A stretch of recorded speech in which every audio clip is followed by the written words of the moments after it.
look at these sources that the author was using. This guy is a liar. Priscilla won a defamation lawsuit against him.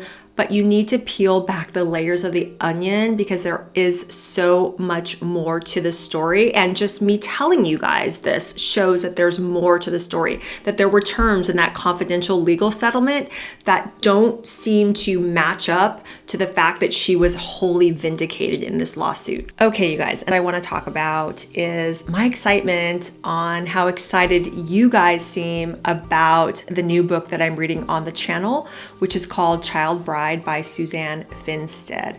Now, I made 2 videos prior to my video that I made where I actually read the book. I made a part 1 and a part 2 deep dive with Priscilla, like what's going on with her, all of the accusations, all of the lawsuits, and it's pretty crazy and it's pretty damning. And in the first part, I talk about the lawsuits, her former business associates that are suing her, and I also talk about the controversy surrounding the alleged fact that she pulled the plug prematurely on her daughter, Lisa Marie Presley, while Lisa remained in a coma in a hospital bed, while her daughter, Riley Keough, was flying to be to her mother's bedside.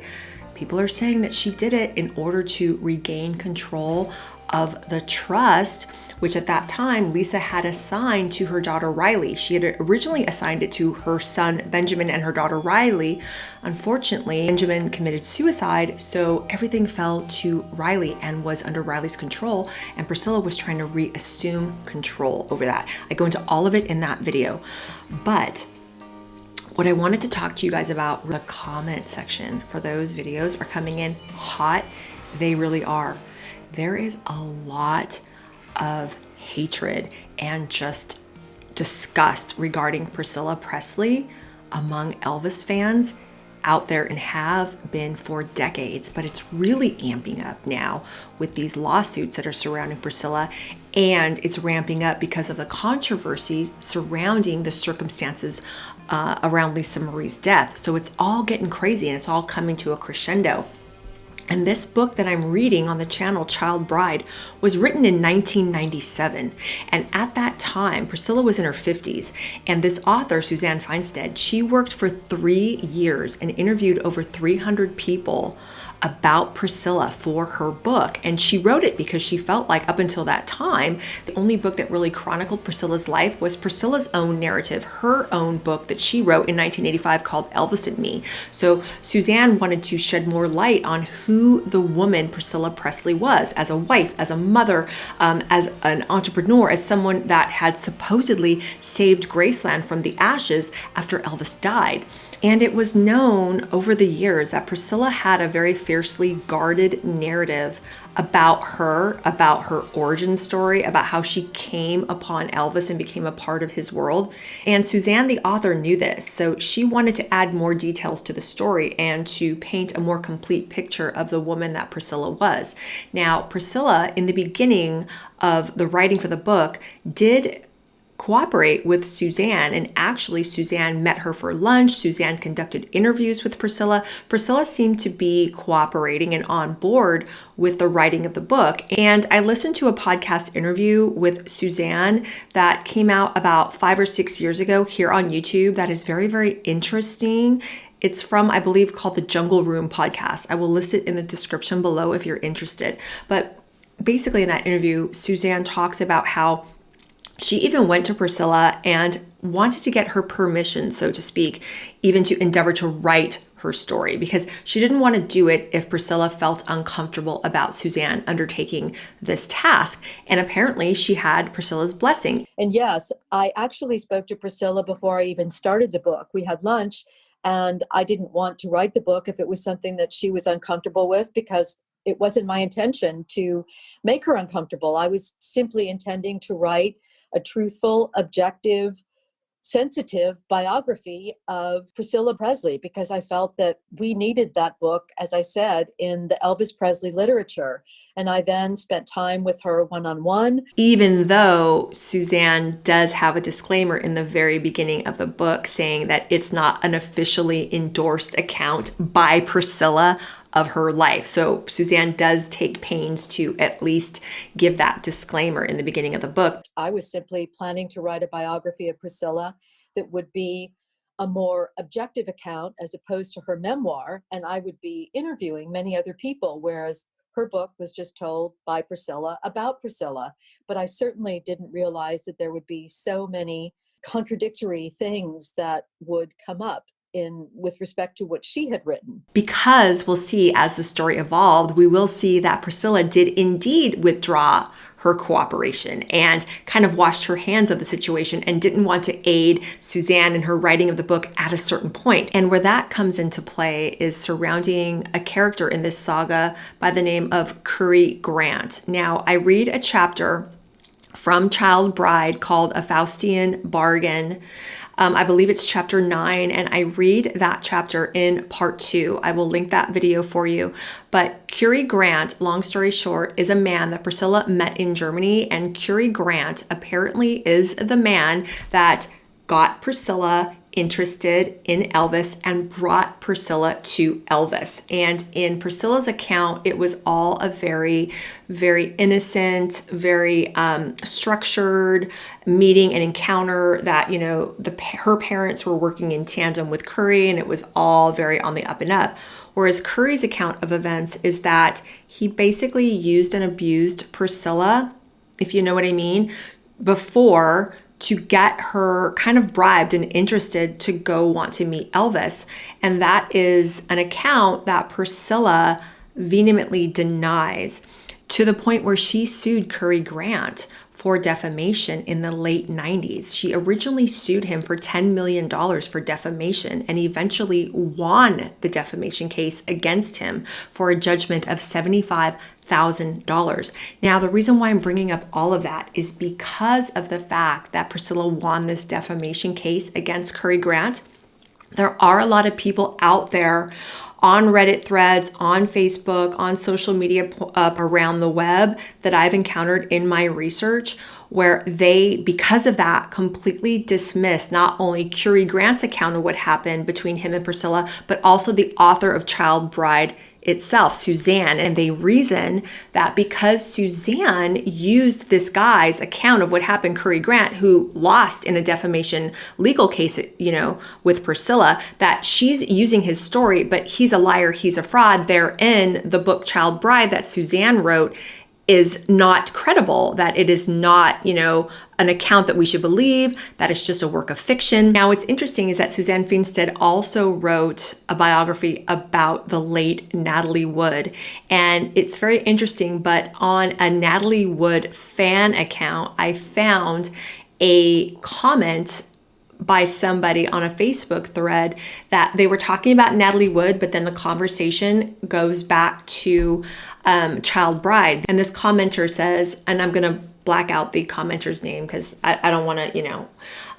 It says, Finstad also wrote a book about Priscilla Presley, which was a bunch of nonsense and lies. The main supplier of info for the book was sued for defamation and admitted he lied. Talking about Currie Grant here. Finstad was in the clear because she wrote what Currie Grant told her and convinced her that it was true, which it wasn't.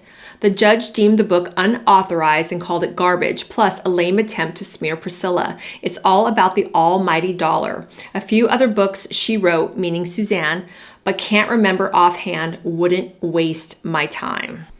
So in that interview, that podcast interview that Suzanne gave, she says in that interview that she has hundreds and hundreds of hours of taped interviews. And the host was saying, you know, there have been people that have come out since Child Bride was published saying that, you know, what was printed in the book wasn't what they said.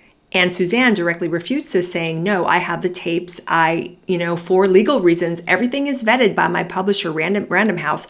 I would never print what I don't have proof of what was said, basically. When you interview anyone for your books, do you record what they're saying to you? Is there any way at all possible that they could be misquoted? No, I record my interviews. Tapes are then transcribed.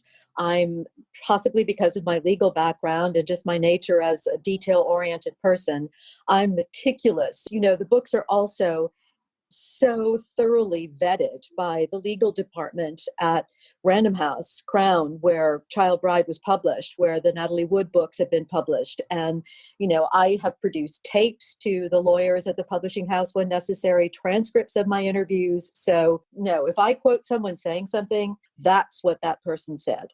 And yes, while it is true that Priscilla won that defamation lawsuit against Currie Grant, there's more to the story that a lot of people don't know. And what's known now is that in 2010, there was an Elvis biographer by the name of Alana Nash, and she uncovered a confidential settlement agreement between Currie Grant and Priscilla Presley that no one talks about, because the narrative that Priscilla furthers in the domain is that she won that defamation lawsuit against Currie, who was one of the main sources of info. Well, I won't say main, but one of the biggest stories surrounding Priscilla was that she was an innocent when she met Elvis, and there was nothing going on that wasn't on the up and up, whereas Currie's saying, no, I had an affair, a 4-week affair with Priscilla, and used her and to the point where I got what I wanted out of her, and then I brought her to meet Elvis. And Priscilla is vehemently denying this, saying that never happened, absolutely never happened, because it tarnishes her innocent persona that she's been perpetuating all these years, right? She never sued my publisher. She sued Currie Grant, who was one of hundreds of people that I interviewed for the book. And it was skewed in the press at the time as being the sole source of information in my book. And that was just extraordinarily false. I didn't even see any reason to say anything about it because it was so obvious to anyone who would pick up my book that it was hundreds of people that I interviewed on tape, as you said. He was one person. Currie, he was working as a limousine driver, did not have a lot of money, was not in a position to be able to really defend himself legally against Priscilla Presley and her lawyer, who was a very well-known, strong-arm lawyer in Los Angeles. Hey, you guys, I'm editing the video and I realized that there are a couple of things that I forgot to say while I was filming. And they're actually pretty important and pertinent to what I'm discussing in this video. So the first thing is that when Suzanne was interviewing Priscilla, back when Priscilla was cooperating, with Suzanne in writing Child Bride, Priscilla had relayed to Suzanne that on 2 separate occasions, Currie Grant tried to assault her, SA her. And allegedly, according to Priscilla, he tried this on 2 different occasions when he was taking her home in the evening after Priscilla was visiting with Elvis. So Currie was on many occasions still picking Priscilla up at her home, driving her to see Elvis, and then driving her back home. And that is when, on 2 occasions, Priscilla alleged that Currie tried to SA her, tried to assault her. And what's fascinating is that after having extensive conversations with both Currie and Priscilla about these incidents, and also about their wildly different accounts of these incidents, Suzanne feels that Priscilla's the one that had a lot to lose and that she had a motive. And that motive is behind why she alleges that Currie tried to assault her. And we're going to get into it more as we get more into the series. Now, in that defamation lawsuit, the one that Priscilla won for that judgment of $75,000, well, he actually filed a cross complaint against her for slander based on Priscilla's statements that he tried to assault her. So it's all really, really messy, but we're going to definitely get into it as the series goes on. But I did have to let you guys know and put that in. But let's get back to the video. Remember that comment that I read to you, that commenter said that, it's all about the almighty buck, and that's why Suzanne wrote that book and published those lies. But Alana Nash uncovers this confidential settlement agreement. So listen to this. This is what's crazy. So the terms of that settlement said that Currie Grant had to retract his claims of having an intimate relationship with Priscilla, that he wasn't allowed to publicly claim that he had a 4-week tryst with her before she met Elvis. By the same token, Priscilla was then called upon in that confidential legal agreement to never again publicly claim that Currie Grant forced her into intimacy. attempted are, right? So he couldn't say that he had relations with her, and she could no longer publicly claim that he forced her to have relations with him. So this is all very interesting. She wins the defamation lawsuit successfully against Currie Grant. Originally, she's asking for $10 million, but she's awarded $75,000. But the terms of the settlement are what make it interesting. So both parties are effectively neutralized. They can never speak about one another again, and they can't speak of the charges that they are leveling against the other in public ever again. He can't say that they had a 4-week relationship before he took her to meet Elvis, right? And she can't say that he forced her to have relations with him as a condition in order to meet Elvis. But it gets even better. Not only are they not allowed to speak publicly about one another, but other terms of that legal settlement I have in my notes here. Despite the judge's original order that Currie Grant was to pay Priscilla that $75,000 that she was awarded, it all got altered in the settlement. So the damages that he was supposed to pay, they were waived. And he didn't have to pay a single cent, provided that he never discussed Priscilla in public again. So he was obligated never to bring up her name ever again. Who ended up paying? Priscilla actually ended up paying Currie $15,000 for some pictures that he had taken of her in the very early 60s after Elvis left Wiesbaden, Germany. Elvis had asked Currie to take some pictures of Priscilla so he could see Priscilla after he left the country. Currie was the one that took those pictures. He was still in possession of them. Priscilla pays him 15 grand for those pictures. So all very, very interesting. And here's another little juicy tidbit for you guys, because I'm telling you, there's so many warring narratives going on with this story. But this picture right here is from the Currie Grant collection. This is one of the pictures that Currie took of Priscilla for Elvis. Elvis left Germany in March of 1960. At that time, Currie and Priscilla were still living in Germany. So this picture that you're looking at right now is one of the pictures that Currie took of Priscilla at Elvis's request. And Currie was still in possession of them. So Priscilla paid Currie 15 grand for these pictures.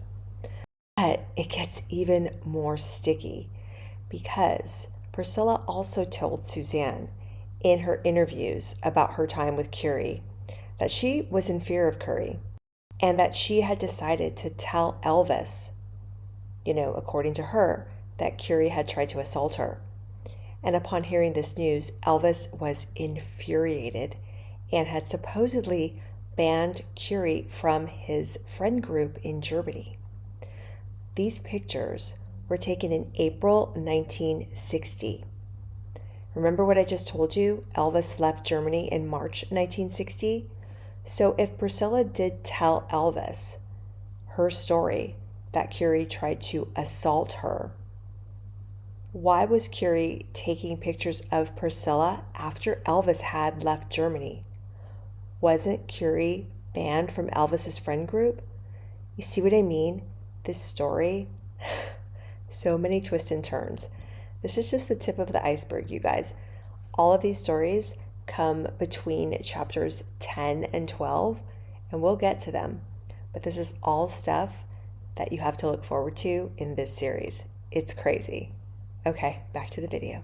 She could say publicly that she was vindicated and she won a defamation lawsuit against Currie. Because think about it, if you win a defamation lawsuit against somebody, you could then effectively say, this person lied about me, and this is the lie that they told, and this is why it's not true. But that's not what happened per this legal settlement after she won that judgment. But what I don't understand is if someone is vindictively telling bold-faced lies about you that counters your own narrative that you've been pitching to the public for decades, wouldn't that propel her to be, I don't want to say vengeful, but wouldn't she be angry enough to say, I don't care if he has $75,000 or not, I'm going to make him pay every last red cent that he is worth to vindicate myself. But no, she doesn't do that, provided he doesn't speak about her in public ever again. She's no longer able to publicly claim that Currie SA'd her, assaulted her, right? R'd her. she can't make that claim anymore. It doesn't inspire a whole heck of a lot of confidence in me about Priscilla's version of events surrounding this whole story, about the origin story, about her meeting Elvis. There's just a lot of question marks in my head regarding Priscilla and her ongoing narrative. Now, like I said before, there's a lot of hatred and vitriol surrounding Priscilla in the whole Elvis fandom universe. Okay, there's a lot of people that really, really don't like Priscilla. I've read a lot of comments about her under videos on YouTube. I've read the comments in, my comment section when I made a video of her. And I just want to say that I'm not here to trash talk anybody. I'm not here to do that. At the end of the day, she is a human being, albeit a flawed human being, as we all are. People make mistakes in their lives. There are things going on. But what I think I'm trying to do here is just uncover as much of the truth as I can as to what type of person she really, really is. Elvis and me only had one primary source, and that was Priscilla herself. This author, Suzanne Finstad, interviewed over 300 people and has hours and hours of taped interviews with these people about Priscilla. So I think it's just interesting to get a different viewpoint. But beyond Suzanne's book, there's also a lot of controversy surrounding Priscilla now in the present day with the way that she has conducted herself in her business endeavors and in her life, just even in the last 20 years. And the biggest question mark in my mind, the biggest thing that is ringing alarm bells for me is the way that Lisa Marie's death went down in the hospital. And you can go back to part 1 and watch that, but that does not sit well with me. And I had somebody in my comment section, I don't know if they're a doctor or a nurse, they said that they were a medical professional, and they were basically saying that, there is time that is given to the family, sometimes generous amounts of time, to make sure that everyone that wants to say goodbye to someone that is on their deathbed has an opportunity to get there and say goodbye to a family member that is dying or in a coma or on life support, all of that. And if someone is pronounced dead, they're not put on life support. So there's just so many questions. And what never sat well with me was to have Riley Keough en route and to find out that Priscilla had made the executive decision to take Lisa off that life support. Yes, I understand that Lisa is her daughter, but Lisa is also a mother, and her daughter was coming to see her. Why didn't Priscilla wait? There's just so many questions. So that's just what I'm thinking about. That's what I'm feeling about all of this. There's a lot out there, but I just wanted to tell you guys the backstory regarding that Currie Grant, Priscilla, Suzanne Finstad thing. There's people out there that I'm sure are going to watch my video and say, well, her whole series is garbage because that book is garbage, because look at these sources that the author was using. This guy is a liar. Priscilla won a defamation lawsuit against him.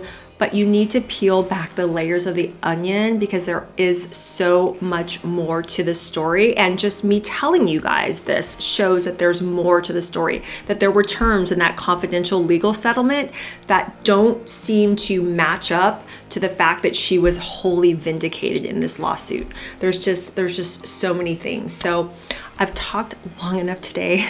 Thank you guys so much for sticking with me. I know that I have gotten quite a few new subscribers just in the past week. I hope if you are new around here, you will take a gander at all of the other videos and playlists I have to offer, particularly my Joan Crawford and Errol Flynn playlists, especially if you love old Hollywood. I know you will absolutely love those playlists. If you've been with me for a while and haven't watched those, get on it because they are good ones. But like and share and subscribe if you haven't. Thank you so much, you guys, and I will talk to you very, very soon. See you in the next one. Bye.